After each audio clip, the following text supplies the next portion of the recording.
Olá, é um enorme prazer começar aqui o quarto webinar deste seminário que começamos no início dessa semana, o seminário Cost Sharing, Questões Controvertidas, uma iniciativa no âmbito do mestrado profissional em Direito Tributário Internacional e Comparado do IBDT, uma iniciativa coordenada pela mestranda Adriana Brito, que está aqui conosco hoje como palestrante, que faz aniversário hoje também, então já registro aqui aos 500 inscritos e aos nossos painelistas votos de parabéns. E parabéns pelo evento que está sendo realizado. Nós tivemos seminários muito interessantes desde o início da semana, e todos esses profissionais reunidos, eles estão aqui contribuindo com subsídios para o trabalho de conclusão de curso da Adriana. Então, esse evento é uma iniciativa bastante interessante nesse sentido, que conta também com a coordenação do Henrique Lamônica, especialista do IBDT, e que teve o seu trabalho também aqui nesse tema de cost sharing, e que irá moderar a mesa de amanhã. Eu vou confessar uma coisa, nós estamos tendo aqui seminários muito interessantes, mas o que eu estava mais ansioso de todos era para o dia de hoje.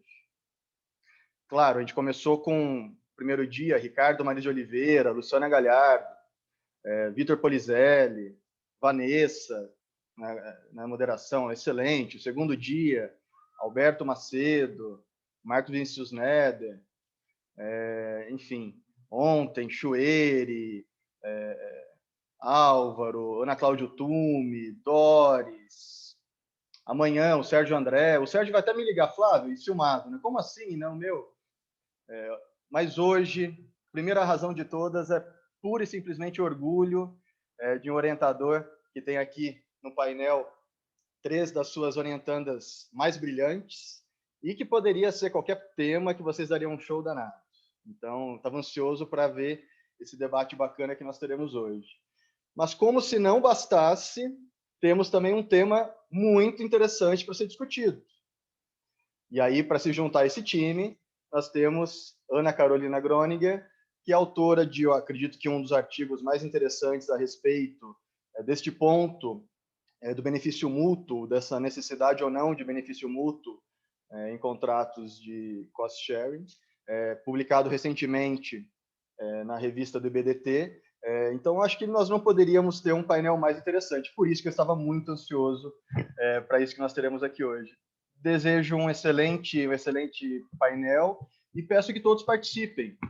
Os participantes encaminhem questões para o chat, para o Q&A. Nós temos, a cada dia deste evento, as perguntas apresentadas, além de colaborar para a pesquisa da Adriana, né?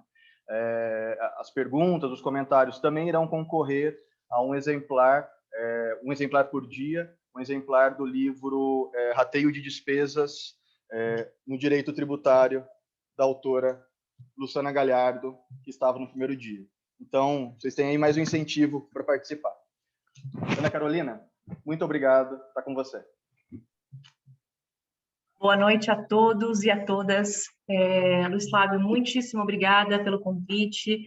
Agradeço também a Adriana Brito, ao Henrique Lamônica, pelo convite que me foi oferecido para estar hoje aqui moderando uma discussão tão relevante, tão importante, ao lado de profissionais gabaritadas e conhecedoras do tema. Então, realmente, para mim, é motivo de muita alegria e satisfação estar dividindo a noite de hoje com vocês. Gostaria também de parabenizar pela iniciativa desse seminário. Eu acho que o tema cost sharing é um tema muito caro aos contribuintes, é um tema que desperta muito interesse e também gera uma série de dúvidas na hora da sua aplicação prática. Então, nada melhor do que a gente ter esses debates, esses momentos, para buscar alternativas mais seguras para a realização dos nossos negócios. Sobretudo em um momento em que as empresas, os contribuintes, vêm sendo altamente pressionados para reduzir seus custos, para ter um sistema mais padronizado e mais eficiente nos seus modelos de operação. Então, realmente, é um tema de extrema importância e, mais uma vez, parabenizo aos organizadores desse seminário. E cumprimento também a Adriana, mestranda do IBDT, a Cláudia Pimentel, também mestranda do IBDT, Renata Emery, além de mestranda, sócia do escritório Tosini Freire. Então, gostaria de cumprimentá-las a todos e desejar que nós tenhamos aí um excelente webinar. Também estou muito ansiosa, Luiz Flávio, para as discussões. Bom, dito isso, nos seminários, nos painéis anteriores, nós vimos realmente a discussão do cost-sharing sobre diversos ângulos, né? Nós vimos a discussão da receita, sobre o aspecto da renda versus reembolso, discussão a respeito dos critérios de rateio diretos e indiretos. Várias foram os aspectos que foram levados em consideração nos painéis anteriores e não poderia deixar de ser. Hoje vamos tratar sobre uma nova faceta, né? A faceta do conceito do benefício mútuo. Muito se escutou, e a gente viu isso na mídia, a manifestação dos acadêmicos e profissionais da área, no sentido de que a Receita Federal teria criado um conceito novo, um requisito novo para validação dos contratos de compartilhamento de custos e rateios, o nosso cost-sharing. Por ocasião da edição da Solução de Consulta 276 de 2019. Sem entrar neste momento no acerto ou desacerto dessa afirmação, eu gostaria de dar um passinho atrás e até em benefício de todos e da audiência que está aqui hoje, que não necessariamente pode ter familiaridade profunda com o assunto, que nós discutamos primeiramente o que viria a ser o conceito, então, propriamente do benefício mútuo. E por isso eu convido, então, a Adriana para compartilhar conosco essa concepção e tangenciar um pouquinho mais esse conceito para que a gente possa evoluir nas discussões. Adriana, é com você. Muito obrigada, Ana, que excelente introdução, fantástico, obrigada a todos, boa noite a quem está nos assistindo. É um prazer, uma honra enorme fazer parte desse projeto, em conjunto com o professor Luiz Flávio, que me desafiou a, de fato, trazer algo, não só para, enfim, para o meu trabalho de conclusão de curso, mas para a sociedade como um todo, como você bem pontuou, Ana. Esse é um tema que é muito caro para todos nós, para os contribuintes. Então, eu sou muito grata por fazer parte desse grande projeto e sou muito grata por estar aqui presente em um painel tão rico, com amigas queridas, colegas de mestrado, com a Renata Emery, cumprimento a Rê, que eu gosto muito, tenho um carinho, é uma pessoa que eu admiro muito, que tem um carinho muito grande. Obrigada por aceitar o convite, cumprimento também a Cláudia Pimentel, também que tive a oportunidade de participar de alguns debates sobre esse assunto, inclusive em algumas aulas, e foi um debate super rico. Obrigada também, Cláudia, por aceitar esse convite. E sem mais delongas, deixa eu projetar aqui a minha apresentação para começarmos, então, o nosso debate de hoje. Vocês conseguem ver na tela? Deixa eu só colocar no modo apresentação. Bom, eu acho que o Luiz Flávio e a Ana já fizeram um pouco o compilado de tudo que a gente vem discutindo ao longo dessa semana, né? E aqui eu trago esse slide apenas para lembrá-los, enfim, as pessoas que não participaram, que não puderam participar dos debates anteriores, eu trago as principais peças-chave deste contrato, né? Deste contrato de cost-sharing que a gente tanto falou ao longo dessa semana. Então, a gente falou muito sobre a necessidade de um contrato formal, a ausência de lucro nessa transação, a gente debateu muito isso no primeiro dia do nosso evento. A gente falou também muito sobre a necessidade da atividade compartilhada não fazer parte do core business da empresa, ou seja, a necessidade de você somente compartilhar atividades meio, né? O professor Luiz Flávio participou bastante desse debate, junto com o Alberto Macedo e o Néder. Ontem tivemos um belíssimo painel no qual discutimos critérios de rateio objetivo e razoável. Será que existe um conceito de razoabilidade que a gente pode aplicar? Será que esse conceito ele é um conceito estático ou ele é um conceito que ele vai se alterando de acordo com a realidade da empresa, de acordo com a situação fática, né? Foi um painel muito legal, é um tema que, de fato, como a Doris colocou, é um tema super inovador. E hoje, para fechar aqui com chave de ouro, temos o requisito do benefício mútuo, né? E aí a Ana trouxe um ponto interessante aqui, que eu até trouxe nessa linha do tempo. Bom, será que realmente é um requisito novo, né? E esse é uma questão super relevante para a gente avaliar, porque me pareceu que a solução de consulta 276, ela trouxe alguns ruídos. Quando a gente olha para o passado, né, e vê os demais pronunciamentos da Receita Federal sobre esse tema, me parece que não é tão novo assim, né? Me parece que a questão do benefício mútuo, ele já estava previsto, inclusive lá atrás, no primeiro pronunciamento da Receita Federal, por meio da solução de consulta COSIT 8 de 2012, né? Eu trouxe aqui alguns trechos somente para ilustrar que, ao meu ver, no meu entendimento, esse não é um requisito novo, né?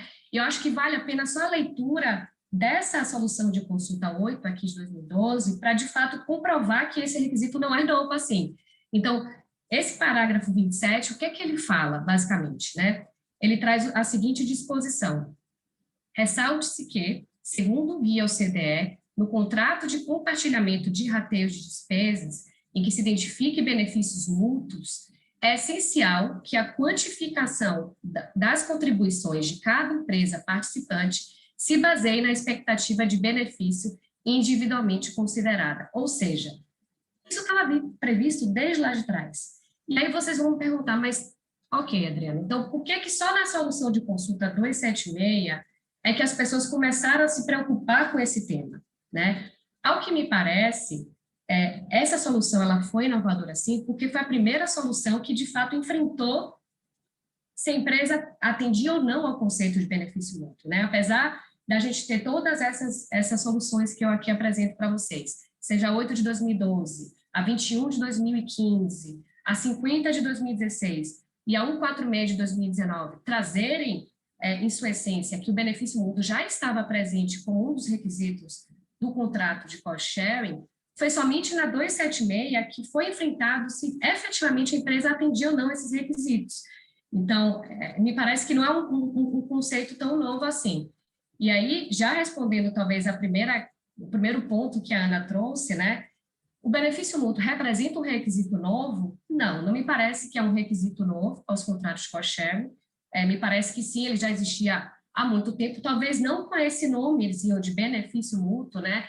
Que é o nomezinho que o próprio guideline da OCDE traz para definir o Cost Contribution Agreement, mas ele já era um requisito essencial aos contratos de rateio, né? Eu não posso simplesmente ter uma empresa que ela somente surgiu e tem como objeto social compartilhar despesas, porque, ao meu ver, isso passaria a ser a atividade dela, né? Se eu constituo essa entidade somente com esse intuito, eu entendo que isso acaba confundindo, inclusive, com o próprio core business dessa empresa.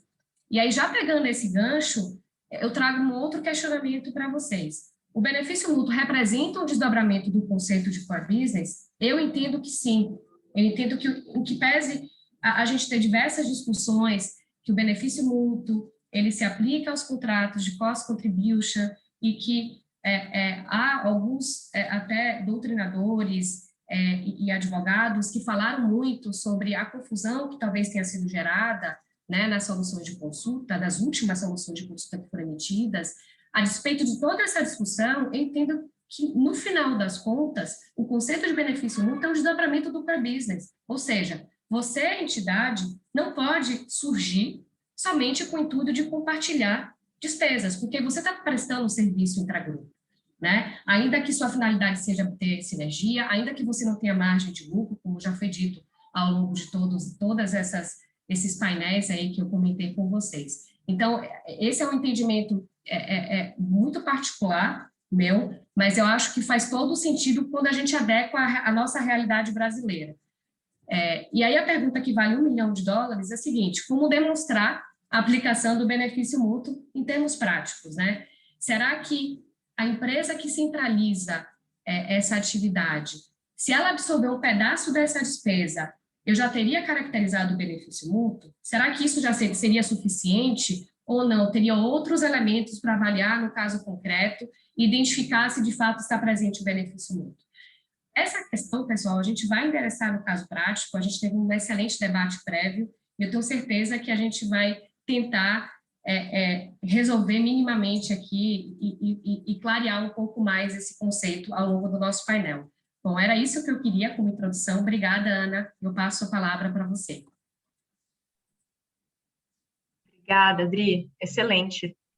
Aproveitando esse gancho que você mencionou há pouco, até acabou citando a OCDE e tudo mais, eu gostaria de engatar essa pergunta e essa explanação que você fez com a fundamentação de onde vem esse conceito do benefício mútuo que tem aparecido nas nossas soluções de consulta. E, para isso, eu chamo a Cláudia para comentar a respeito disso. Cláudia, por favor. Obrigada, Ana Carolina. Mas primeiro eu queria agradecer o convite da minha colega de mestrado, Adriana Brito, de participar desse painel, também do professor Luiz Flávio, e também da moderadora Ana Carolina. Eu queria agradecer, é um prazer estar participando desse painel, ter a oportunidade de fazer esse debate e tentar colaborar um pouco, porque eu também, na qualidade de mestranda, né, também tenho o meu trabalho a desenvolver e vendo o sucesso que tem sido esse evento, e principalmente em termos de enriquecimento do nosso trabalho, né? Nós que estamos nesse processo de desenvolver, né, um trabalho final de curso, então uma oportunidade dessa, com um debate, com visões diferentes, certamente isso vai tornar o seu trabalho muito mais rico. Então, vendo essa experiência assim de sucesso, eu estou começando a pensar e talvez implementar algo parecido para também ter esse ganho no projeto, né? É importante também, eu queria dizer que eu aqui estou na qualidade de mestranda, né? Não estou representando a Receita Federal, sou colega de mestrado aqui junto da Renata Emery e da Adriana, né, dos mesmos semestres, né, sofrendo as mesmas preocupações, né, a mesma carga de trabalho. Então, eu fiz questão, e esse é um tema realmente muito importante, muito complexo, então eu aceitei aqui de tentar colaborar nesse trabalho, né? Eu queria, antes de entrar exatamente no benefício mútuo, eu acho que é interessante dar um passo atrás e a gente olhar um pouquinho essa questão da definição do Cost Sharing Agreement ou Cost Contribution, porque o que a gente vê aqui é sempre aquele conceito no qual você tem recursos financeiros que eles são entregues a uma entidade que é centralizadora, né, e que arrecada, digamos, vai centralizar essas despesas, né, para desenvolver atividades, muitas vezes de back-office, mas não só isso, né, mas ela desenvolve atividades ou mesmo desenvolve um intangível em benefício de todas as entidades participantes. Mas, se você for ver, né, o Cost Contribution é muito mais do que isso, né, porque ele, na verdade, ele não exige uma entidade centralizadora. O que você tem, na verdade, é um contrato celebrado entre empresas, né, em geral, a gente sabe que é do mesmo grupo econômico, né, e elas compartilham contribuições, né, e riscos para o desenvolvimento de um intangível, de um ativo, de um serviço, né, e com essa expectativa delas estarem criando um benefício para cada empresa participante, né? Então, isso me parece que é mais amplo. É claro que eu não estou eliminando essa primeira, de você ter uma centralização numa, mas isso acaba, esse conceito é ainda mais amplo, esse segundo conceito, que é o que é, na verdade, adotado nas guidelines da OCDE. E apesar desse contrato ele ser, em geral, o que se verifica entre partes dependentes, né, pessoas dentro de um grupo multinacional, mas não é comum realmente você ver esse tipo de contrato entre partes não relacionadas, apesar dele ser possível, né? E veja que parte relacionada, agora já entrando um pouquinho mais na questão do benefício, elas só vão se comprometer nesse tipo de contrato se ela tiver a perspectiva, né, de um ganho presente ou de um ganho futuro, senão ela não vai se comprometer como parte independente, ela não vai compartilhar, digamos assim, suas atividades e seus ativos com outra empresa se ela não visualizar que ela vai ter esse benefício, né?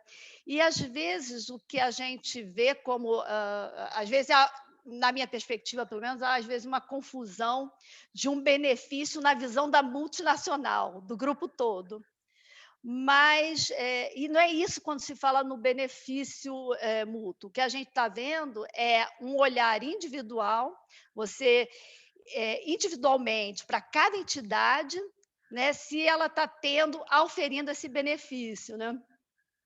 Até porque, quando a gente olha da perspectiva da tributação, você, principalmente se nós estamos falando de operações internacionais, você está olhando cada entidade, ainda que de uma multinacional, como uma entidade individual, porque para fins de tributação, eu não vou olhar a multinacional como um todo, né?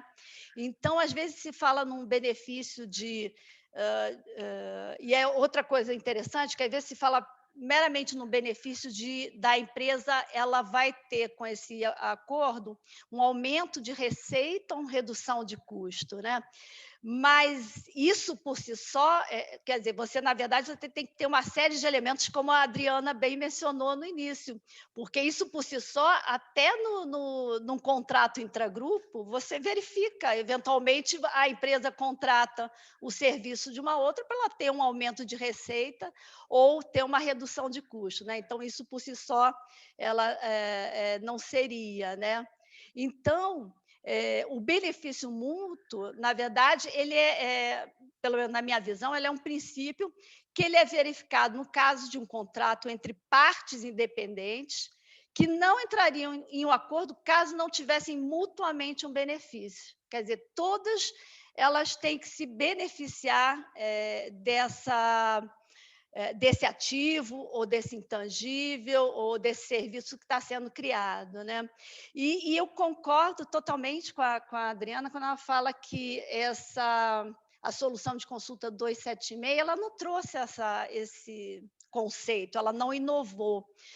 Na verdade, se você for ver, está claramente na solução de consulta 8, que foi a primeira, assim, digamos, que tratou diretamente desse assunto, de Cost Sharing Agreement, ela deixa claro, né, a questão de como uma das condições a existência de um benefício para você considerar como participante de um acordo de compartilhamento de custo, você ter essa visão de ter esse benefício. Isso é interessante. Na verdade, esse acordo, ele esse tipo de contrato, tipo de acordo, apesar de ser atípico realmente aqui no Brasil, você tem tipificado em outros países, mas ele, de qualquer jeito, ele a gente nota que é sempre um objeto, esse tipo de transação é objeto de preocupação por vários países, né? Primeiro porque eu imagino que é difícil, às vezes, nem sempre é fácil você quantificar e mensurar e verificar se esse benefício, se a contribuição ela está proporcional ao benefício que está sendo gerado para aquela entidade e não está trazendo uma situação de perda, né, de deslocamento de lucro, principalmente quando a gente está falando, claro, de transações internacionais, se você não está dando uma facilidade para ocorrer um BEPS ou não, né? Esse tipo de contrato também ele é bastante difícil assim, de você ter uma documentação e ser avaliado. E por isso que ele é uma preocupação geral de todas as administrações tributárias, né?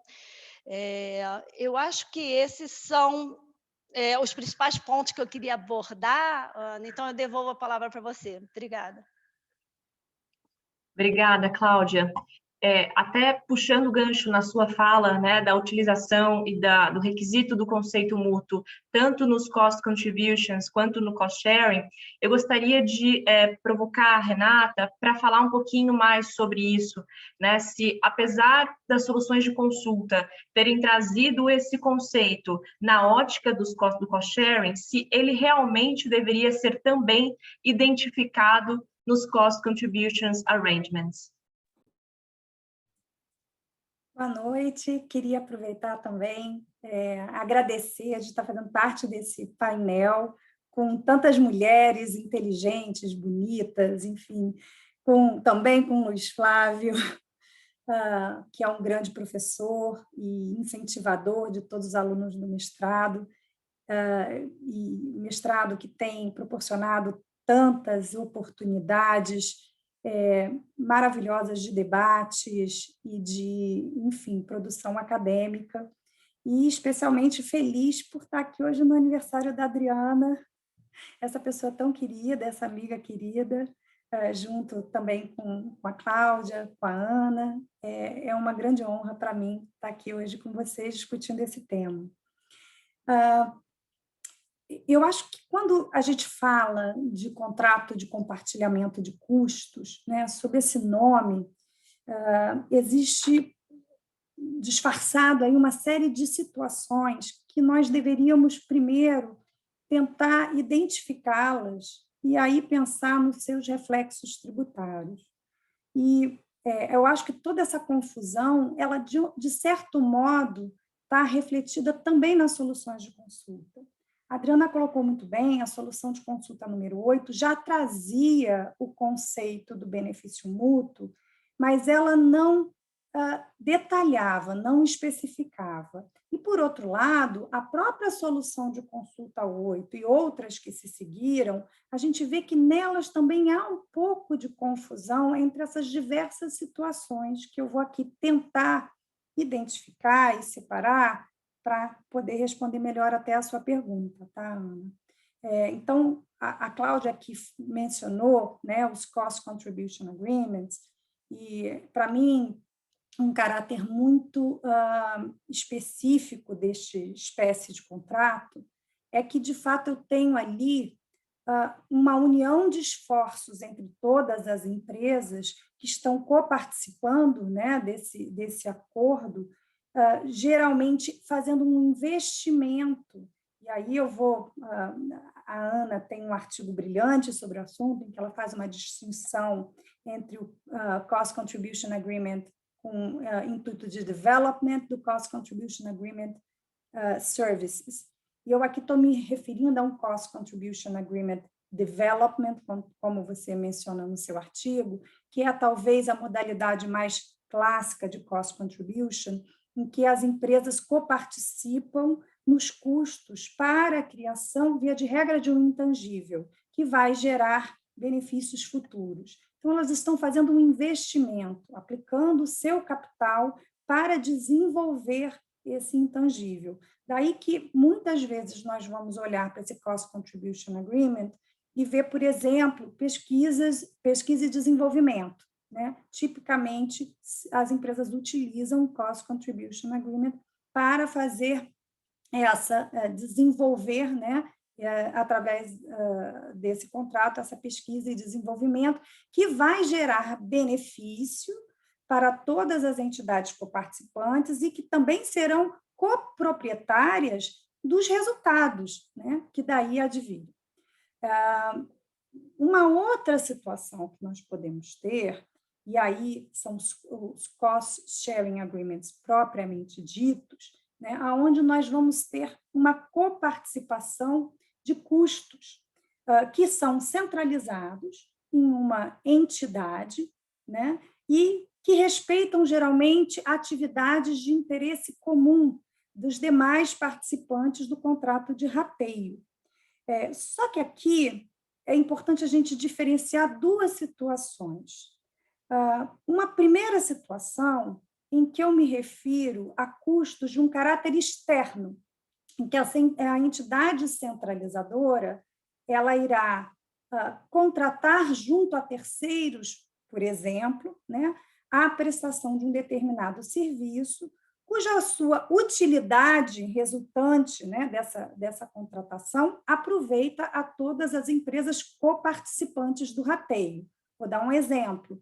Imagina que num grande grupo multinacional é contratada uma agência de publicidade para preparar uma campanha publicitária a nível mundial. Essa mesma campanha que vai ser divulgada em diversos países onde atuam as subsidiárias, né, desse grupo multinacional, irá aproveitar a todas elas, razão pela qual o custo tem que ser partilhado entre todas elas numa proporção razoável, de acordo com os benefícios esperados por cada uma das entidades. Já uma outra situação que a gente pode ter respeita a custos de caráter interno, aonde eu tenho, muitas vezes, o uso de uma estrutura que é da entidade centralizadora, e esta estrutura, vamos dizer, um departamento jurídico ou um departamento contábil, ela vai estar ali posta à disposição das entidades que participam do rateio, né, e exercer algumas atividades. Bem, aqui eu vou criar uma nova distinção. Por quê? Eu posso ter atividades que são executadas por essa estrutura, que vão gerar uma utilidade comum a todas as empresas que coparticipam do rateio, e eu posso ter também utilidades que sejam geradas com um caráter individual, ou seja, elas vão beneficiar apenas uma empresa que participa do rateio. Então, nesse caso, eu tenho uma estrutura que é comum, uma estrutura única, uma estrutura posta à disposição de todas as entidades, mas ela pode tanto gerar atividades que produzam uma vantagem comum a todas as empresas, um benefício comum, né? Então, um exemplo, o departamento jurídico da empresa vai produzir todas as minutas de contrato padrão que serão utilizadas por todas as subsidiárias ao redor do mundo. É um trabalho único, mas que será aproveitado por todas as empresas, todas irão se beneficiar, e aí eu tenho um compartilhamento desses custos. Mas eu posso ter também essa mesma estrutura que está ali posta à disposição de todas as empresas, preparando uma opinião, um parecer legal que seja de interesse única e exclusivamente daquela subsidiária que, enfim, fez a consulta àquele departamento.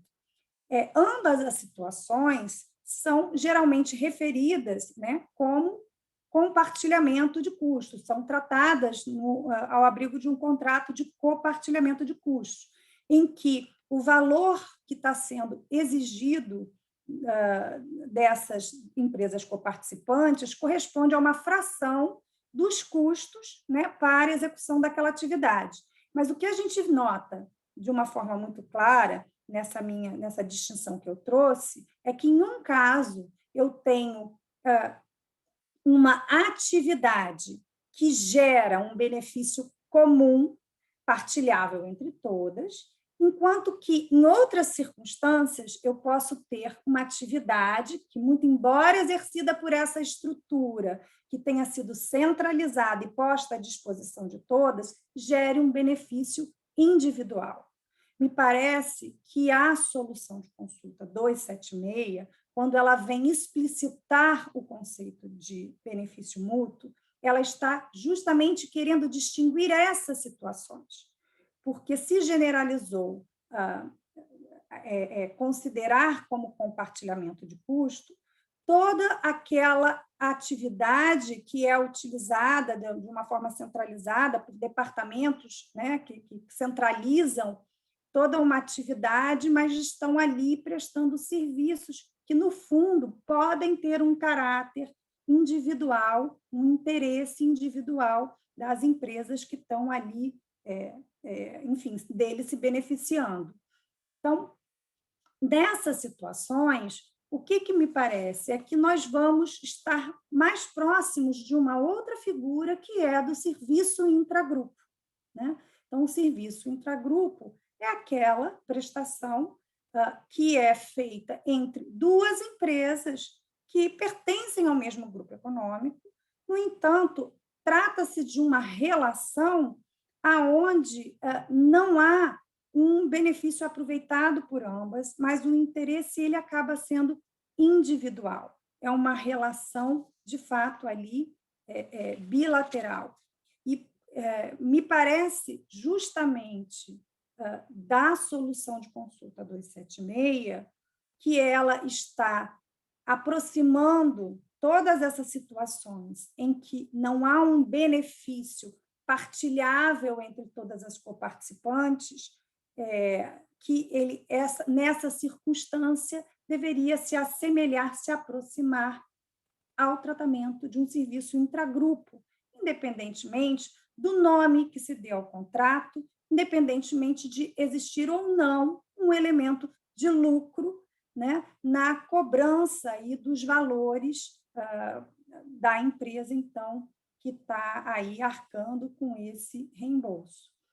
Uma outra questão também que me parece importante mencionar, quando eu falei que o cost-sharing ele se aplica tanto a relações externas, caráter externo, custos externos ou custos internos, é importante a gente ter em mente também que no primeiro caso, naquele exemplo que eu dei, em que a empresa centralizadora contrata um serviço de um terceiro e pede que as demais empresas participantes do grupo reembolsem a sua parcela de participação nos custos, nós vamos verificar um reembolso estrito sensu.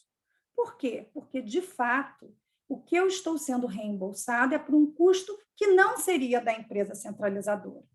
A empresa centralizadora, ela age nessa circunstância como se fosse uma mera mandatária das demais empresas coparticipantes ali do contrato de rateio, como que por um mandato sem representação, né? Parecido com a comissão mercantil que a gente tem no artigo 693 do Código Civil.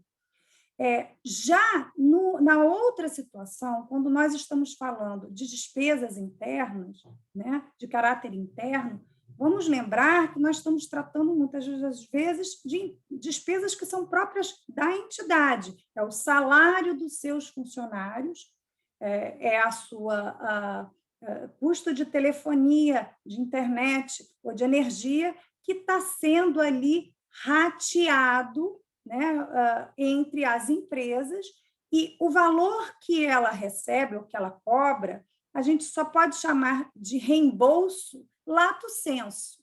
Reembolso no sentido de que eu estou recebendo de volta, né, ali uma parcela que corresponde justamente ao custo que eu, empresa, incorri, mas vamos sempre lembrar, são custos próprios daquela empresa, que é quem mantém a relação com seus empregados, enfim, que é quem tem a relação com as concessionárias ali, que providenciam o serviço de energia ou de telefonia, seja lá quais os custos rateáveis a gente esteja se referindo. Então, acho que feitas essas diferenciações, fica mais fácil nós examinarmos as repercussões tributárias em cada um dos casos.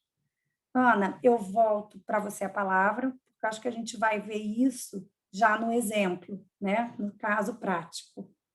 Perfeito, Renata, muitíssimo obrigada, foi super clara a sua explanação. Eu acho que esse exemplo que você usou, né, do jurídico, do compartilhamento desse tipo de despesa, foi um exemplo muito feliz, porque nós temos sempre essa discussão, porque tem um caráter de natureza meio, né, por si só.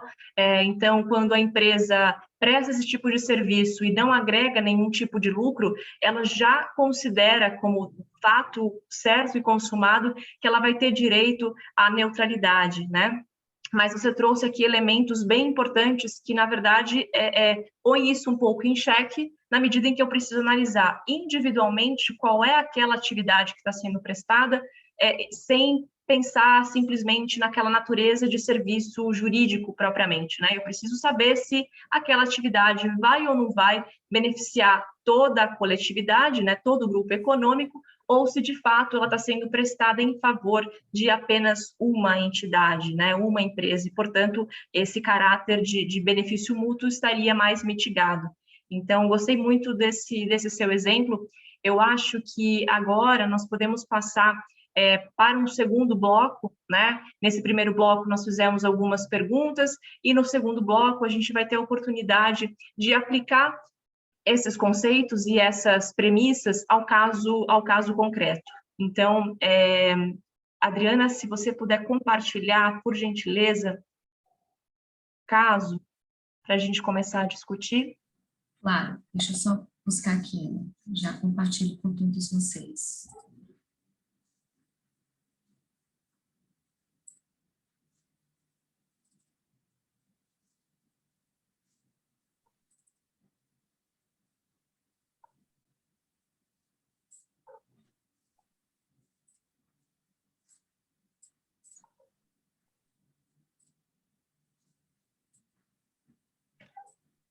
Vocês conseguem ver a minha tela?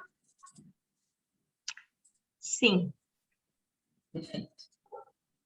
Ótimo. Bom, o que nós temos aqui? De maneira bastante sucinta, até para não perder tempo de discussão, eu vou fazer um resumo bastante rápido do caso prático que a gente vai discutir. Nós temos aqui uma empresa matriz, a Parent Company, que está residente e domiciliada na Finlândia, e essa empresa, ela se dedica ao ramo de tecnologia, né? Ela desenvolve e ela comercializa software as a service pelo mundo afora. E para ela realizar essa atividade, ela constituiu 2 subsidiárias no exterior, uma no Brasil e a outra na Colômbia. Essa matriz que está localizada na Finlândia, ela decidiu contratar um terceiro, uma empresa de consultoria e auditoria terceira, também localizada no seu território, também localizada na Finlândia, para a prestação de serviços de compliance. Esse serviço de compliance, ele vai beneficiar não apenas a matriz, mas também as suas subsidiárias no exterior, no Brasil e na Colômbia. Porém, ao invés dessa empresa terceira faturar, emitir as invoices, uma para cada empresa, de forma individualizada, ela concentrou o faturamento na empresa matriz. E a empresa matriz, por sua vez, emitiu notas de débito para a brasileira e para a colombiana. A colombiana vai pagar 4.000 euros por essa prestação e a brasileira também.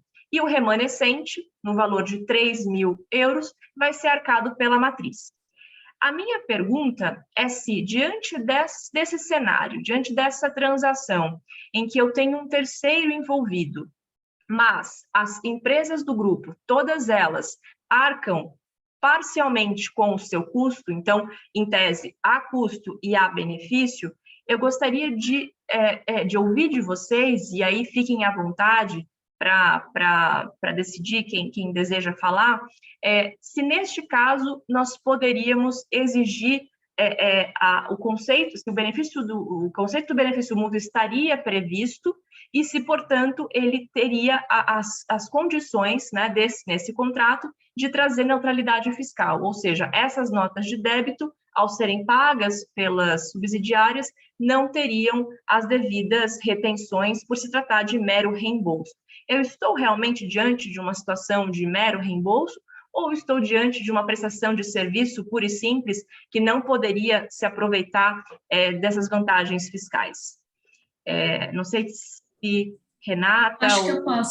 Eu acho que eu posso, se me der a palavra, eu vou fazer pelo menos o que eu entendo, né, dessa situação, e aí, puxando o gancho de tudo que a Rê trouxe aqui, das valiosas lições da Renata e da Cláudia, ainda que a empresa, né, de certa forma, né, a Etnei aqui, ela justifique que essa centralização, ela se dá por uma sinergia maior, né? Eu consigo contratar a um menor custo, a uma menor despesa, nesse caso, né? As atividades de compliance, centralizando isso em uma entidade só, acho que se a gente olhar, bom, será que isso não seria, eu não teria atendido o benefício mútuo? O fato de conseguir ter uma sinergia, uma otimização de despesas para todas as entidades que se beneficiam, quais sejam a brasileira e a colombiana, será que isso seria suficiente? Me parece que não, né? Eu acho que a Cláudia trouxe bem isso, as empresas justificam muito essas centralizações apenas com esse intuito e tentando justamente puxar esse gancho para justificar que há claramente um conceito de benefício mútuo. Nesse caso, me parece que há mais uma importação de serviço. Eu não consigo ver um benefício, efetivamente falando, a não ser esses que são os benefícios que qualquer estrutura teria se centralizasse custos, né? Qualquer estrutura teria benefícios se eu centralizasse despesas e custos. Mas quando a gente está tratando de rateio de despesas, eu acho que para que você comprove em que há o benefício efetivamente, eu entendo que, nesse caso, por exemplo, a H&A precisaria ter uma equipe de compliance interna. Então, um time de compliance que presta atividade de compliance para todas as demais empresas do grupo. Então, ela vai avaliar se o fornecedor de todas as empresas do grupo estão ok, com as normas internas, externas, etc. Então, nessa situação diferente, eu acho que eu poderia, assim, provar que houve um benefício mútuo, porque, veja, eu tenho uma entidade, eu tenho um time interno de compliance dentro dessa estrutura, né, dentro da empresa finlandesa H&A, e ela vai compartilhar essas despesas com todas as demais, e em benefício dela também, porque ela também está se beneficiando dessas atividades de compliance, né? Ela não está meramente dividindo 100% dessas despesas com as demais empresas do grupo, ela também se beneficia disso, na medida em que ela garante que os fornecedores estão adequados às normas de compliance, né? Eu acho que essa é um pouco a minha visão. Ana, posso fazer uma divergir um Pode, pouco? Eu acho que claro. depende. Eu acho que depende, assim, não me parece que, e eu acho que é essa, pelo menos, a provocação que traz a solução de consulta 276, é pelo menos como eu leio a solução de consulta 276. O mero fato de eu estar centralizando numa empresa e aquilo trazer uma redução de custos, não é essa a justificativa, não é isso que traz benefício mútuo. Me parece que o que a solução de consulta quer dizer é que a vantagem tem que ser comum. A vantagem, digo eu, a utilidade resultante da prestação do serviço tem de beneficiar a todos. Então, vamos imaginar que esse serviço de compliance, por exemplo, fosse para fazer o compliance dos meus fornecedores, que são fornecedores mundiais, que atuam não só na Finlândia, como também no Brasil, como na Colômbia. Então, esse serviço único de compliance, de análise desses fornecedores, que são mundiais, né, ele gera um único resultado, mas é um resultado que vai ser aproveitado pelas 3 empresas. Então, nesse sentido, para mim, o benefício seria mútuo e a despesa partilhável, sim. A diferença só é que quando nós estamos centralizando um custo que foi contratado junto a um terceiro, entendo eu que o papel da H&A finlandesa em relação às demais entidades do grupo, ela se posiciona como uma mandatária. Ela celebra o contrato junto à FL em nome próprio, mas parte em seu interesse e parte por conta das outras empresas. Então, isso significa dizer o seguinte: ela, quando recebe também esse dinheiro, esse valor, esse reembolso, é como se, na verdade, ela estivesse pagando por essa prestação de serviço. Daí porque acabaria tendo, sim, as incidências tributárias, mas muito mais por conta da função que a H&A está realizando dentro desse contrato, dentro dessa estrutura de coparticipação, do que pela ausência do benefício mútuo. Agora, Pode também ocorrer, e aí, né, é a situação que eu acho que a Adriana talvez estivesse olhando, pode ocorrer que, eventualmente, dentro desse contrato grande que foi celebrado com a AFL, ela esteja fazendo compliance, por exemplo, de fornecedores da H&A Brasil, mas que só fornecem para a H&A Brasil. E aí, nessa circunstância, eu tenho um caráter, sim, individual nessa prestação. Ainda que seja só sobre essa parcela, o caráter é individual. Eu não posso dizer que a utilidade gerada pelo serviço beneficiou as outras empresas do grupo. Então, nessa medida, eu não teria um benefício mútuo. E aí é complicado, porque num contrato tão grande quanto esse, eu poderia ter situações em que há um benefício mútuo e outras situações em que ele não existe, né? Em que o benefício acaba tendo um caráter mais individual. E aí a gente entra numa situação mais complexa. Perfeito. E nesse aspecto, Cláudia, você quer comentar? Não, mas pergunta. Eu ia comentar, mas pode seguir, Ana, que aí qualquer coisa eu comento em cima do teu comentário. Perfeito.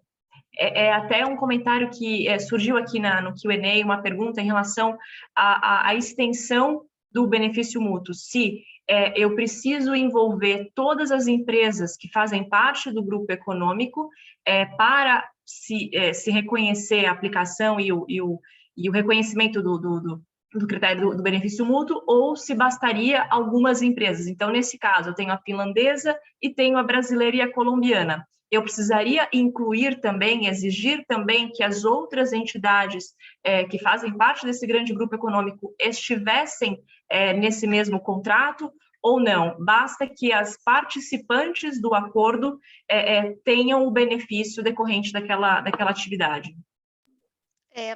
Ana, se eu puder, então, eu vou fazer só um breve comentário em cima do que Claro. foi falado antes. Em primeiro lugar, eu concordo, né, com a Adriana nessa questão. Quando terceiriza, o mero fato de você ter um intermediário no meio centralizando esses pagamentos, isso por si só não descaracteriza que na verdade, eu tenho ali uma prestação de serviço dessa terceirizada que ela acaba por beneficiar e prestando efetivamente um serviço, inclusive para a brasileira e para a colombiana, né? E é claro que aqui a gente pode ter a questão de verificar do acordo se eu teria fonte ou não, e nesse caso, como sendo a Finlândia, né, a gente não tendo protocolo, a depender pode nem sequer ter fonte, né?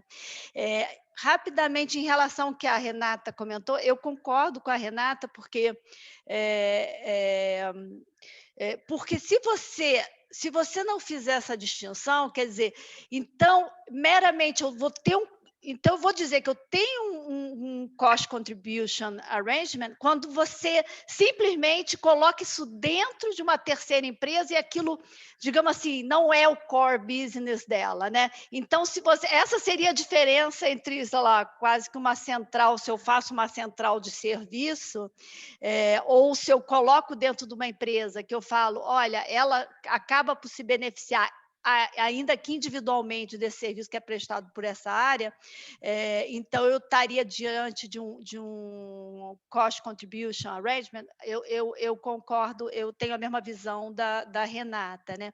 Em relação a essa pergunta, Ana, eu entendo que não precisa envolver todas as empresas do grupo, não.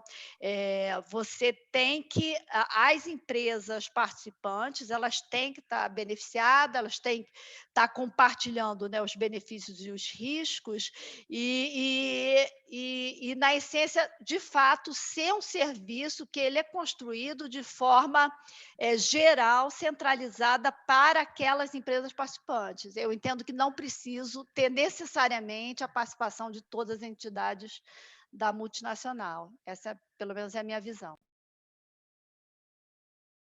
Perfeito. Obrigada, Cláudia. Podemos, então, acho que passar para a segunda transação, que é referente ao seguinte aspecto.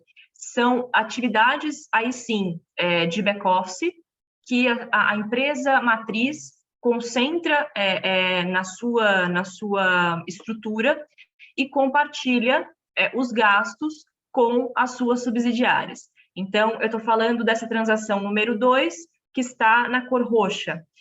Nós temos atividades de desenvolvimento de software, a gente tem atividade de suporte de marketing e vendas, e a atividade de controladoria. Notem que cada atividade dessa tem um critério de rateio que foi eleito.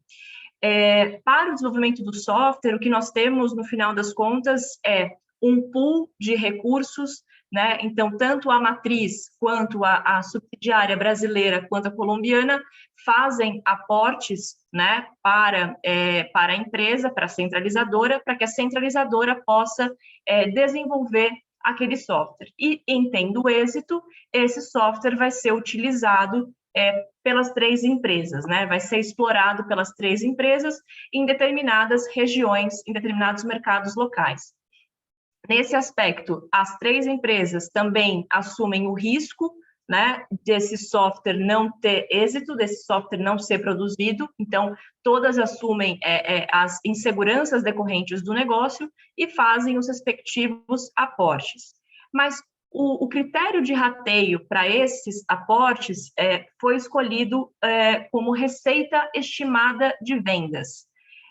Eu gostaria de perguntar para vocês se vocês entendem que essa escolha do critério de receita estimada de vendas com esse software, que ainda não sei se vai ter êxito, ainda não sei se eu vou conseguir produzir, se esse critério seria questionável e colocaria em xeque, inclusive, a mensuração e a identificação do benefício mútuo nessa estrutura número 2. Quer que eu comece agora?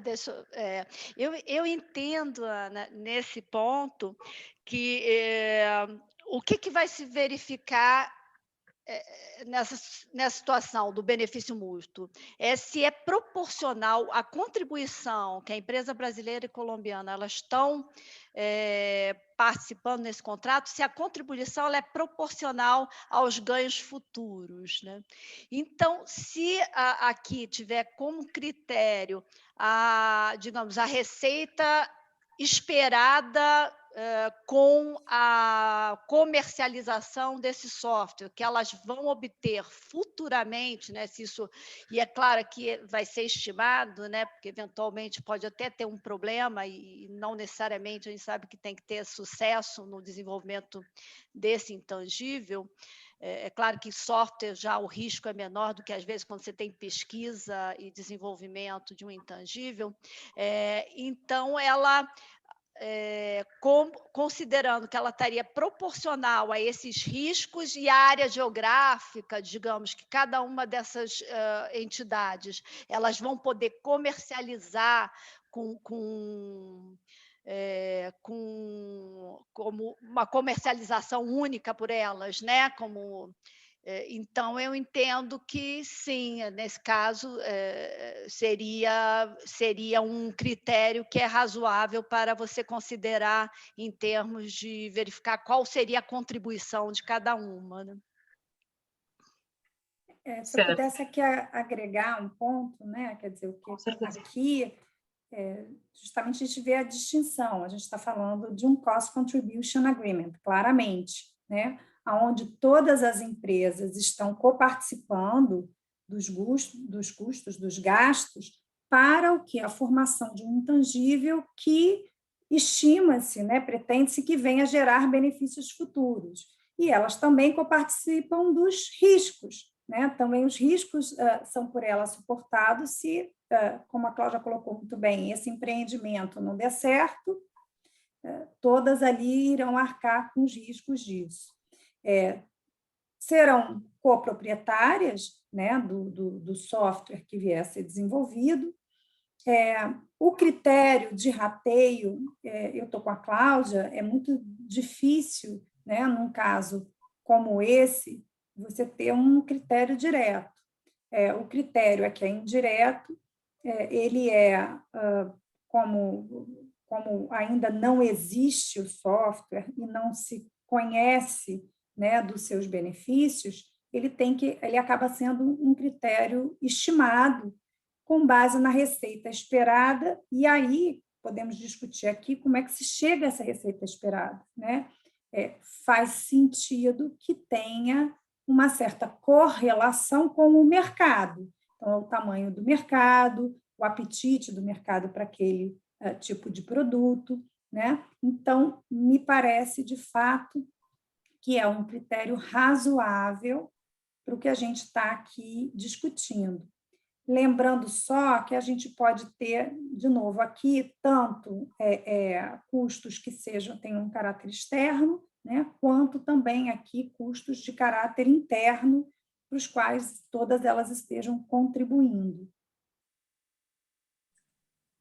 Bom, eu acho que eu só queria fazer um comentário, eu concordo com a exposição da Renata e da Cláudia sobre esse aspecto, mas eu acho que eu vou fazer uma provocação aqui, tá? Mas até no intuito de gerar mais debate. Nesses contratos de cost-contribution agreement, geralmente é uma margem de lucro ainda que pequena, né? Até 5%, enfim. Vamos supor que eu tenho uma margem de lucro de 2% ou 3% aqui, tá? Como eu compatibilizo isso? Eu sei que a gente não está tratando de cost sharing no conceito brasileiro, tá? Mas como eu compatibilizo isso para as normas brasileiras, para fins de tributação, né? Se eu tenho um típico cost contribution, que para mim está muito claro que e isso por si só já garante a ausência de tributação, ainda que eu tenha essa margem, ainda que pequena, né, de lucro, já seria garantido. Acho que é uma dúvida minha, provavelmente uma dúvida de outras pessoas também, mas acho que é um ponto importante para a gente se debruçar aqui. Adriana, eu vejo com dificuldade essa margem de lucro, sinceramente, porque, na realidade, isso aqui é um pool, né, de investimento. Então, eu poderia ver se algum valor a mais foi entregado ali, que não corresponda a custos já incorridos, seria, na verdade, um adiantamento para custos futuros, porque eu olho para o cost contribution, para a minha parcela de participação dentro desse cost contribution agreement, como um investimento para a formação desse intangível. Então, eu acho que ele tem uma natureza bastante distinta, né, de um cost sharing, aonde eu estou ali compartilhando custos correntes. Aqui não, aqui eu estou investindo para a formação de um intangível, a criação de um intangível. Adriana, eu concordo com a visão da Renata. Se você tem uma parcela, ainda que pequena, né, que está, inclusive, sendo provavelmente prevista aí para essa entidade no desenvolvimento, aí você tem um problema de que você descaracteriza. Em que pese, a gente sabe que se você for aplicar transfer pricing conforme as guidelines, muitas vezes ela exige, porque ela vê, olha, a entidade, quando ela está fazendo essa atividade, ela está deixando de fazer outras coisas. Então, se você for pensar, partes independentes, ela não faria, pelo menos, todo esse desenvolvimento sozinho, sem pensar ainda que numa pequena margem de lucro, porque ela acaba se concentrando e deixando de fazer outras atividades, né? É diferente daquele, e por isso que eu comecei a falar, aquele cost contribution, que você tem realmente as entidades contribuindo não só financeiramente, mas com recursos e conhecimentos, digamos, então, empresas que elas têm, digamos, conhecimento e tecnologias diferentes, que, quando agregadas, elas conseguem criar melhor um intangível, né? Esse fica bem mais claro que é um cost contribution, quando cada uma colabora com verdadeiras contribuições e não somente financeiramente, para gerar um intangível que vai ser dividido e aproveitado por essas entidades participantes. E vocês acham que o fato de a nota de débito emitida pela matriz para as controladas, para as subsidiárias no Brasil, não terem a discriminação de quanto representa cada serviço, né? Vejam que a nota de débito foi emitida sem individualizar as rubricas, tem apenas o valor final de software, de suporte de marketing, de controladoria, mas não há discriminação por cada rubrica. Vocês veem algum problema nessa forma de apresentação da AND?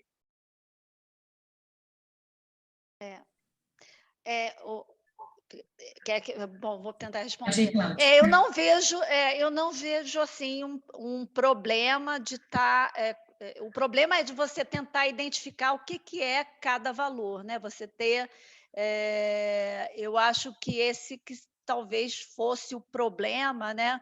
De você buscar identificar por quê? Porque você tem que verificar se a tua contribuição ela é proporcional aos riscos e os benefícios que você está tendo. Então, para isso, é necessário para a administração tributária, imagino, pelo menos ter identificado individualmente o que é cada coisa para verificar se, de fato, essa remuneração ela está compatível com esses benefícios e riscos que estão sendo assumidos por cada entidade.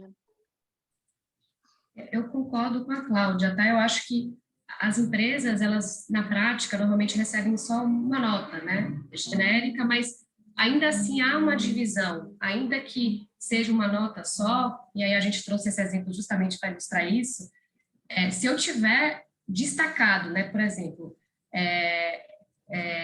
despesas relacionadas a desenvolvimento de software, em uma linha, reembolso de suporte, marketing e vendas, outra linha com valor, reembolso de controladoria, eu particularmente entendo que teve aderência aí a minimamente o que se espera para identificar essa segregação, né? Óbvio que a empresa provavelmente precisaria demonstrar controles auxiliares para compor aquele valor, né, para chegar naquele montante total, mas eu entendo que essa segregação em linhas, ela seria suficiente para esse atendimento. Eu concordo com vocês duas, realmente essa segregação me parece fundamental, porque justamente como é que o fisco vai aferir atividade a atividade, se há ou não aquele benefício mútuo, se todas seriam, enfim, qualificáveis para fins de um rateio, para se considerar um rateio, né? Então, por exemplo, aqui a gente não tem uma descrição muito detalhada, mas quando eu estou falando de suporte, marketing, vendas, será que eu tenho um benefício mútuo aqui? Ou será que eu estou prestando atividades que têm, na verdade, um caráter individual? Eu tenho uma estrutura única que vai prestar um serviço de suporte em marketing e vendas para todas as empresas do grupo, mas será que essa estrutura, apesar de única, não está não está ali executando prestações individuais? Eu estou prestando um suporte para as vendas que foram feitas no Brasil. Eu estou prestando um suporte para as vendas feitas na Colômbia. Será que o caráter não é individual? Será que a gente pode dizer que é um caráter plural, que há um benefício comum, de fato, que está sendo partilhado? Então, se eu tenho uma situação que pode suscitar esse tipo de discussão, se eu cobro tudo conjuntamente numa mesma nota, sem ter uma discriminação de qual valor corresponde a qual atividade, como é que o fisco poderá examinar a aderência, né, dos critérios de rateio que foram adotados, até para verificar se eles são razoáveis, proporcionais, se há o benefício mútuo, a fim de saber se todos poderão ter o mesmo tratamento tributário ou não. Eventualmente, se eu tenho esse desenquadramento, né, e o fisco considera que uma dessas atividades, apesar do contrato dispor que é um cost sharing, mas que estão ausentes as características e, portanto, deveria ser melhor requalificada como uma prestação de serviço intragrupo, eu corro o risco de que o valor total da nota acabe sendo tributado como tal. Certo. E como é que eu compatibilizo o requisito da solução de consulta 276, que diz que eu preciso aferir o benefício mútuo pelo critério mais preciso possível, como compatibilizo isso com a situação em que se configura uma prestação de serviço, né? Porque quando tem uma prestação de serviço, eu tenho clara a situação de bilateralidade, em que uma vai ter o benefício e a outra não, né? Da natureza desse tipo de prestação. Mas se o benefício mútuo é algo que tem que ser aferido entre todas as entidades, como que eu compatibilizo que esse benefício tem que ser específico, mas ao mesmo tempo de todo o grupo? Não sei se vocês... Eu acho, Ana, que, na verdade, a leitura que eu faço da solução de consulta 276, que ela está querendo dizer o seguinte: o benefício, ele é mútuo, eu tenho uma vantagem, uma utilidade que é comum a todas, mas que eu tenho que avaliar se ela gera também benefício individual. Porque, para eu dizer que ela gera, que ela é comum a todas, eu estou dizendo que há uma única utilidade e ela aproveita todas as empresas, mas eu tenho que demonstrar que aproveitou a mim. Então, que individualmente aquilo, de fato, gerou o benefício para aquela empresa. O critério para se determinar qual é essa parcela da vantagem comum que gerou benefício para mim é que vai variar segundo a natureza de qual gasto que a gente está falando, né? Por isso que muitas vezes, por isso que a própria solução 276 ela se refere aos métodos indiretos, né? E parece colocar um pouco de lado métodos diretos. Porque quando a gente olha, por exemplo, o timesheet, muitos de nós, né, sempre consideramos o timesheet como um bom método para se aferir. Mas o timesheet ele traz um caráter individual para essa prestação. Se eu gastei tantas horas prestando um serviço para o Brasil, como é que eu demonstro aí o benefício mútuo? O timesheet ele revela um pouco esse caráter mais individual. Então, quando o benefício ele é comum a todas, eu não tenho como dizer se aquela hora foi para o Brasil, para a Colômbia ou para a Finlândia. Aquela hora foi para prestar aquele serviço, gerar aquela utilidade. Daí que, quando a gente olha na solução de consulta 276, ela acaba preferindo o método indireto. Assim, me parece que ela prefere o método indireto, porque justamente ela vê com dificuldade, né, a geração de um bem que é comum a todas, eu fazer essa individualização por um método direto, que dá uma conotação, talvez, de relação bilateral e não dessa relação plural, dessa coletividade. Se eu puder comentar, eu tenho a mesma visão da Renata, porque se você for pensar, o timesheet ele é um excelente critério para eu considerar meu preço numa prestação de serviço, né? Se for uma prestação de serviço intragrupo, ele é perfeito, né? Ele é um dos critérios, porque é o meu custo, né? Para eu estar prestando aquele serviço. Então, eu realmente só queria comentar isso, eu concordo com essa colocação da Renata, sim. Maravilha. Eu acho que a gente pode passar para a terceira transação, e só para fazer um disclaimer também, aqui nós estamos recebendo várias perguntas pelo Q&A, a ideia é que, assim que a gente terminar o caso prático, a gente passe por algumas das perguntas e possa discutir o que veio aqui já circulando no Q&A. Brevemente, a terceira transação, ela envolve uma empresa, a empresa brasileira, que tem as suas controladas também no Brasil, né? E as atividades que vão ser objeto de rateio são também atividades de back-office, atividades aí, administrativas, que a gente pode citar da seguinte forma: jurídico, né, tributário, atividades de compras e atividades de assistência técnica. O jurídico, a Renata já teve a oportunidade de falar um pouquinho sobre isso, né, na medida em que se há atividades prestadas que têm um caráter mais individualizado, né, que atendem a necessidades mais específicas de uma empresa que solicita aquela demanda, então aí eu já não poderia fazer rateio, né? Eu já estaria aí diante de uma situação de prestação de serviço propriamente dita. Porém, se a natureza dessa atividade é uma natureza mais corporativa, né, que interessa a todos, por exemplo, minutas contratuais, ou mesmo discussão sobre se vamos ou não vamos ingressar com uma ação que pode beneficiar todo o grupo, então talvez isso também pudesse ser aceito. E o critério aqui que foi utilizado é o critério do timesheet, que vocês estavam há pouco discutindo. Há uma outra despesa, que é a despesa de compras, e aqui eu chamo a atenção que nessa despesa a gente considerou uma série de rubricas, né? Então, desde almoxarifado, papel, enfim, insumos do dia a dia, né, do operacional, até insumos relacionados propriamente à produção do software, ou mesmo a utilização do software, né? Custos com a plataforma, custos com a nuvem. Então, aqui tem um pouquinho de tudo. Em assistência técnica, é uma atividade que é demandada pelas empresas quando há algum problema na utilização do software pela empresa.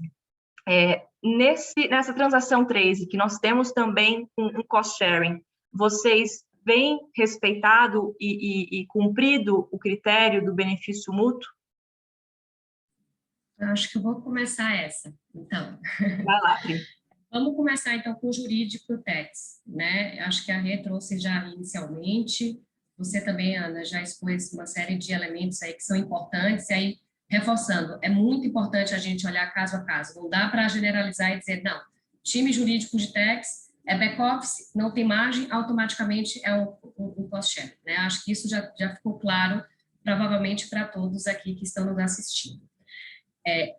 Neste caso aqui em específico, é bem interessante notar que eu tenho um staff, né, específico de TEX jurídico, que está localizada nessa entidade, a entidade de serviços de TI, e eu não tenho essas atividades nas minhas outras subsidiárias brasileiras. Então, essa entidade, ela tão somente é responsável por todas as ações, como a Ana colocou, por todos os planejamentos tributários da empresa como um todo.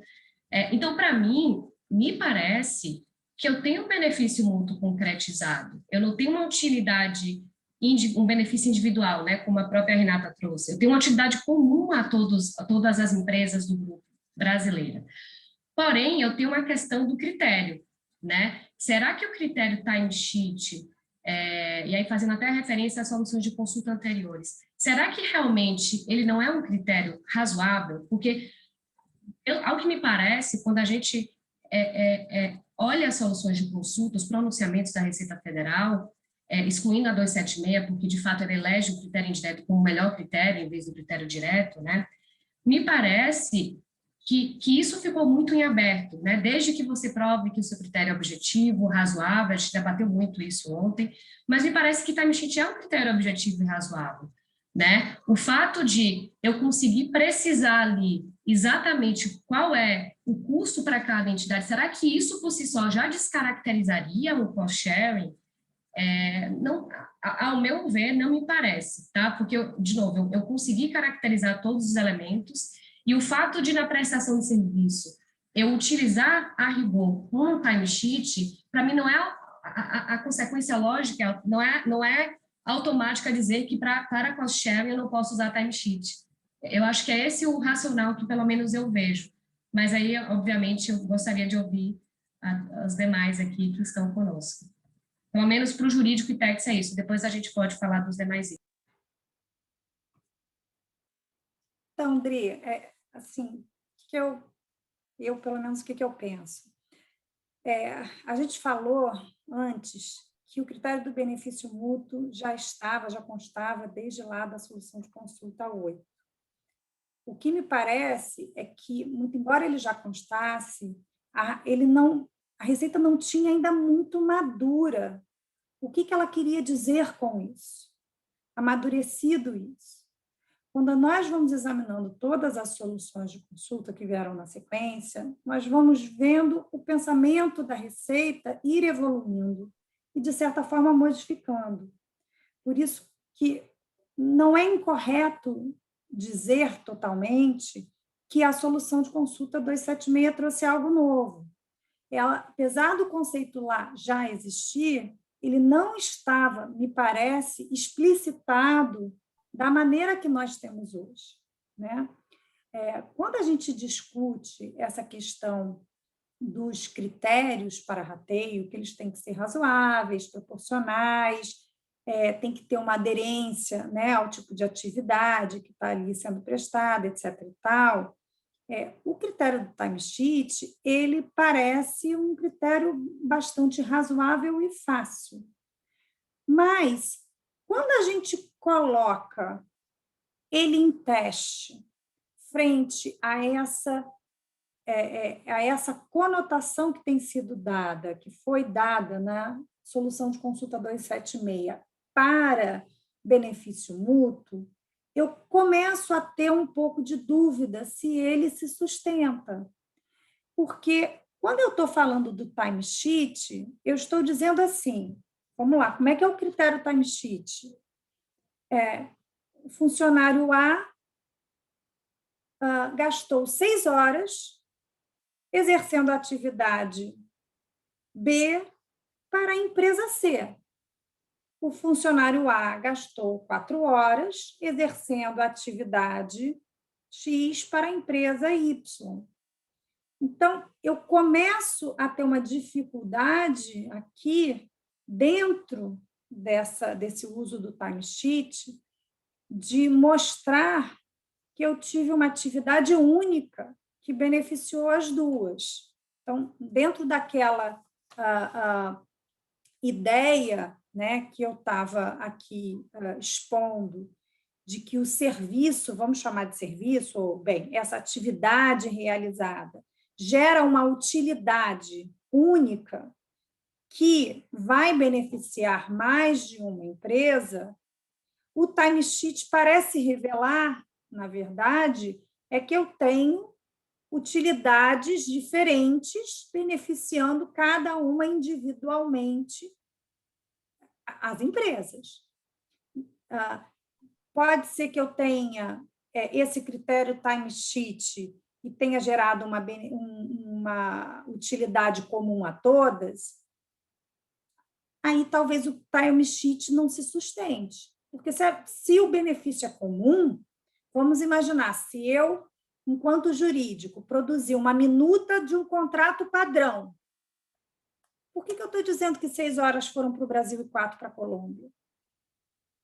Aí não me parece que o critério homem-hora, né, seja aderente ao tipo de serviço. O critério homem-hora, ele é aderente quando eu quero demonstrar que aquele tempo foi para aquela pessoa, para aquela atividade em benefício daquela pessoa. Por isso, eu coloco aqui um pouco em xeque, dentro dessa ótica de benefício comum, como sendo atrelado à geração de um bem imaterial comum e que irá beneficiar todas as empresas, a possibilidade de isso ser aferido por um timesheet. Me parece que fica mais difícil. Se eu puder só comentar, eu entendo também que, só para você ver como é que o timesheet ele pode não ser adequado. Vamos pensar num determinado mês, num determinado período, que você não tenha demanda das empresas ali, as subsidiárias, né? A HA e a infraestrutura, né? Então, quer dizer que essa despesa, porque aí o timesheet para eles vai ser 0. Então, essa despesa, esse custo seria arcado pela aquela que estaria centralizando esse compartilhamento de custos, porque, na verdade, nós queremos um critério para que o custo seja partilhado, né, entre as empresas. Esse custo também não pode ser arcado por aquela centralizadora, né?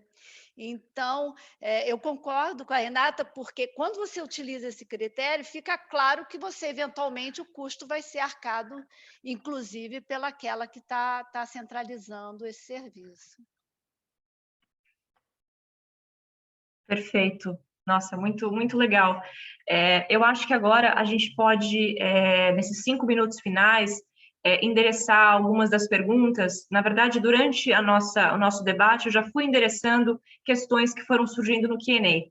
Então, agora a gente pode aproveitar esses últimos minutos para escolher aqui uma pergunta. Eu achei bem interessante a pergunta do Leonardo, bastante atento ele está. Ele diz o seguinte: no caso que está sendo comentado, pode-se observar que a Colômbia tem uma subsidiária que também toma os serviços, portanto, consideramos que teve benefício, mas ela não participou dos custos. Isso poderia ser questionado? Alguém gostaria de comentar? De fato, isso estava no nosso caso, a subsidiária ela tinha, né, uma flechinha ali de benefício, mas ela não pagava nada por isso. Uhum. Eu tinha lido essa pergunta e achei muito interessante, Leonardo. Eu entendo que sim, pode ser questionado e com certeza, se você estiver diante de um cost sharing, um cost contribution internacional, muito provavelmente o país que tiver...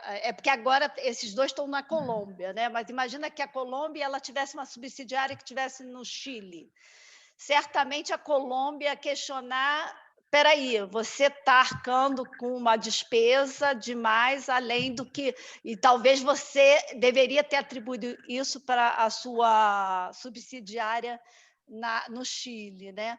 E um outro ponto, aproveitando essa pergunta dele, que me lembrou que a gente conversou numa reunião prévia e eu esqueci de comentar, é que quando você está também no cost sharing, principalmente o internacional, tem que tomar cuidado de alguns serviços que são no interesse da matriz, que é no interesse do sócio, né? Então, por exemplo, a gente tinha ali controladoria, o que está ali dentro? Peraí, isso realmente é no benefício das entidades, da brasileira e da colombiana, ou esse serviço é de interesse, na verdade, da empresa da matriz que está na Finlândia, e aí sequer isso seria dedutível, porque seria uma despesa que a quem interessa é o sócio, né? E não as empresas que estão aqui arcando com esse custo, só para aproveitar esse gancho. Maravilha. Acho que mais uma perguntinha, dá tempo, da Amanda. Ela perguntou, já faz um tempinho, mas ela questiona se no caso de a prestação de serviço intragrupo não ter adição de margem de lucro, se estaria ainda assim suscetível à incidência dos tributos no momento da remessa, IR-fonte e CID. Alguém quer comentar? Acho que acabamos falando, de certa maneira, na exposição, né? Ou seja, o fato de eu não ter uma margem de lucro não significa que eu não estaria livre de tributar essa remessa, não é, Renata? Isso.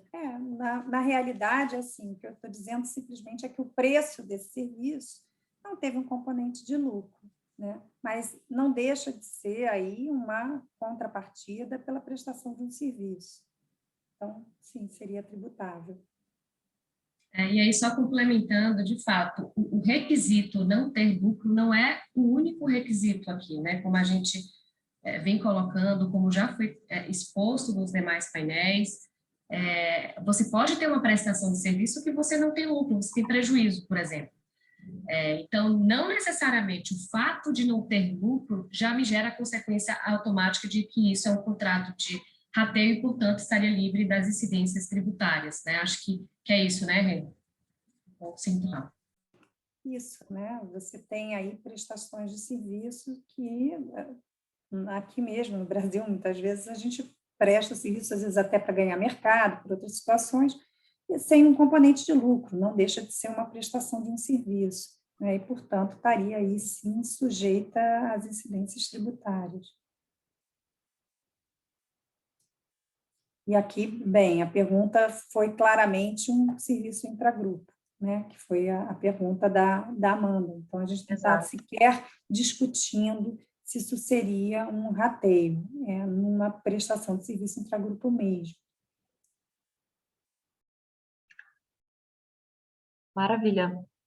Eu acho que com isso a gente bate já no relógio, né? São 7h30. Gostaria de agradecer mais uma vez a todos e a todas pela participação. Tivemos aqui discussão em alto nível, e mais uma vez agradeço aí pelo convite de fazer parte dessa noite. Olha, pessoal, eu fiquei ouvindo vocês aqui, e eu acho que o benefício desse webinar é mútuo, viu? Porque consegui presenciar aqui uma troca muito interessante, uma troca muito legal, não apenas entre as painelistas, mas também com os participantes. Mais um dia que valeu a pena participar. Muitíssimo obrigado pela participação de todos vocês. Adriana, você gostaria de falar um pouquinho o que vai acontecer amanhã? Claro. É bom sempre lembrar, inclusive, porque por conta dos horários, né, que são diferentes. Então, amanhã, às 8h30 da manhã, nós teremos um painel maravilhoso, um painel de encerramento dessa série de webinars, no qual falaremos sobre o caso Arcos Dourados, do McDonald's, que foi julgado no início de 2020, né? Teve 2 casos, mas a gente vai falar especificamente de um caso que foi julgado no início de 2020. Então, será um painel fantástico também, não percam, continue conosco, tenho certeza que será brilhante, os palestrantes estão se preparando brilhantemente, a gente contará com o professor Sérgio André Rocha, o Alexandre Evaristo e a Clarissa Machado. Então, aguardo todos vocês amanhã. E é isso, obrigada a todos pela participação, que painel maravilhoso, fiquei muito feliz em dividir com vocês a tese da minha monografia, que é justamente o conceito de benefício mútuo. Espero que todos tenham também aproveitado um pouco desse debate e nos vemos amanhã. Acho que é bom passar as palavras também para a Rê e para a Cláudia para os agradecimentos finais, né? Tchau, pessoal. Obrigada. Desculpa, Cláudia. Só queria agradecer o convite de novo, Luiz Flávio, Adriana, foi um prazer estar aqui com a Renata, com a Ana Carolina, e feliz aniversário de novo, Adriana, pode cantar os parabéns agora. Agora pode. Eu também queria te dar parabéns, Dri, parabéns de novo, e, poxa, você não podia ter um presente assim melhor, a gente está aqui compartilhando com você esse presente, né? Essa semana que você organizou de uma forma tão brilhante, e um prazer estar aqui com todos vocês, pessoas que eu adoro, Luiz Flávio, a Cláudia, a Ana, um beijo enorme, e agora é só comemoração.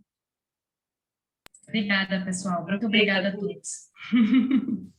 Boa noite a todos. Boa noite. Tchau. Fiquem bem e seguros. Tchau. Vocês também. Tchau.